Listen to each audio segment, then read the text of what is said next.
Today's workshop project is repairing small holes in the floor. My main project is expanding my closet and enlarging my bathroom. To do so, I needed to remove this garden tub that we were not using because it's uncomfortable and it was just taking up space. So the first thing I had to deal with is the holes from the plumbing that was in the floor. With a perfect circle, I just needed to measure the diameter of the circle. Then using a compass, I just need the radius, which is half the distance of the diameter of the circle, to trace out a perfect circle that's going to be the size of the hole.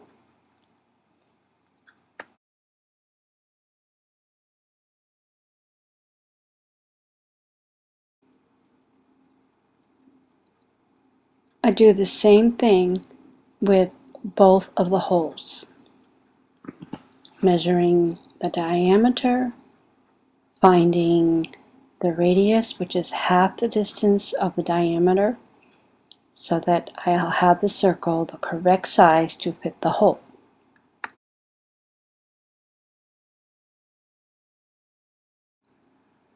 Now the holes by themselves, the wood would just fall right through because there's nothing behind it to hold it up. So what my plan is to make some tabs around the hole that will hold the wood from falling all the way through. The floor is 1 inch thick, so I'm using board that is 1 inch thick. Now I'm going to cut off half of the width of the tab, so it's only a ½ inch where the tabs are, but the whole circle will be a full inch.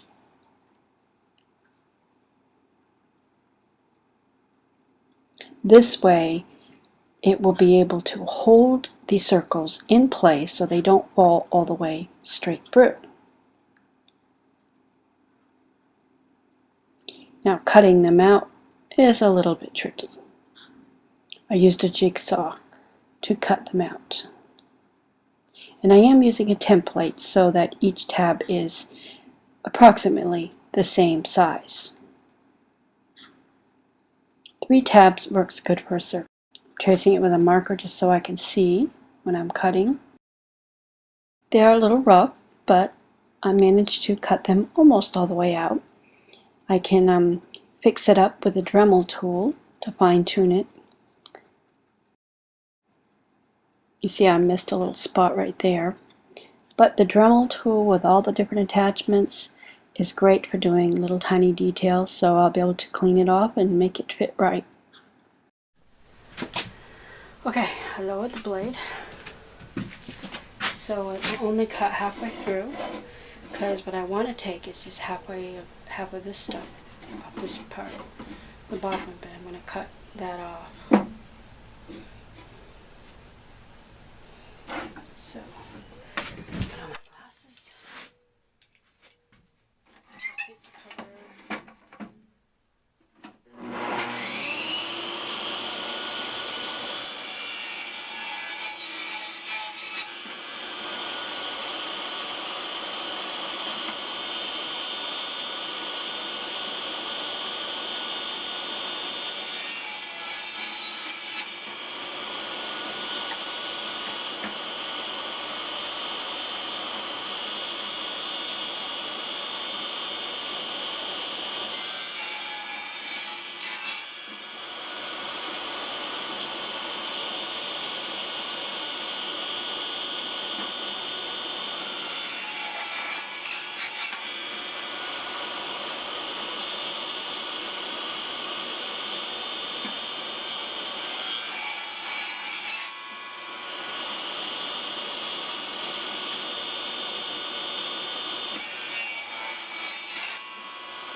It's already lower there. I'm just going to take part of that off. Half of that fell off, half of that fell off, so half the work's done for me. Because that's what I want. I want the bottom half gone and leave the top there. The Dremel tool is like a mini sander, so I can make sure that it's cleaned up and it's shaped the way I want it. It just, you can do a lot of great things with the Dremel tool, and you have different tips. Set it in the hole, and obviously it sticks up because of the width of the tabs. So what I want to do is trace the tab so that I can dig a little groove from the top side so the tabs will be able to set down inside, because I want this piece of wood to be flush with the floor. We don't want it to stick up.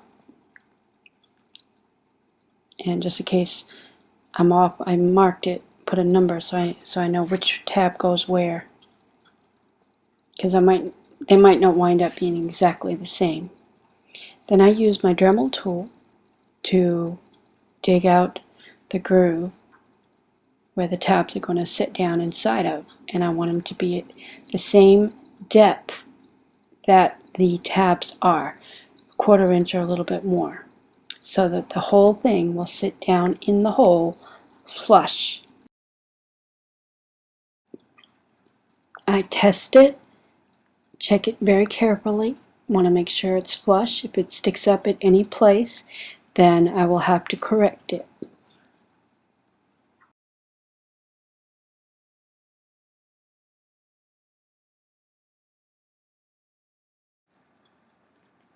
One final check. Want to make sure this is right before we do any gluing.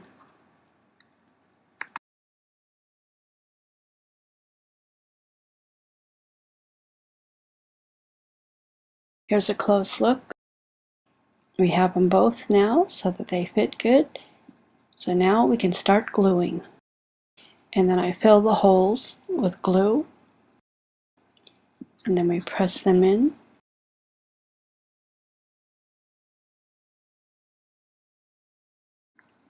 Now the square hole is done very similar. The only difference is it has 4 sides, so it's going to have 4 tabs.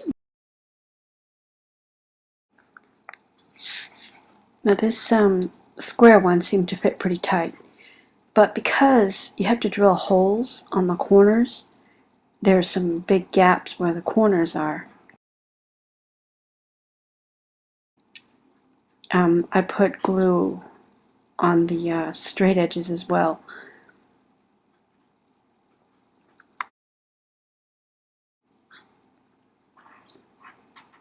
And after I got it in, I put glue around the crack all the way around, and especially where there's gaping holes, like on the corners. And then I decided to use some of the sawdust that's hanging around from the work being done there to just kind of fill it in, because the sawdust will stick to the glue, and that way I won't have any open holes where maybe a bug might crawl through or something. When I was doing this floor, I was actually thinking about tiling this part of the floor, but since I actually came up with a different plan after this, but anyways, I wanted to make sure that I had a solid floor, that I didn't have to worry about the wood falling through. So I think it turned out pretty good.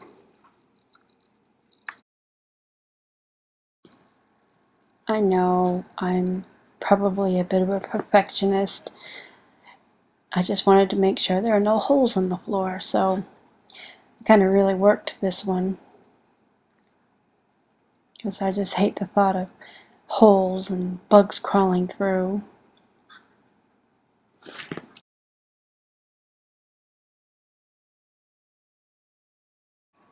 So anyways, once I got the holes patched, I could get to work on my closet, tearing it apart so that I can make the closet a little bit bigger. I moved the closet door around to the side, and so now I have a bigger closet and an extra space in my bathroom, which I'd kind of turned this area into a changing area.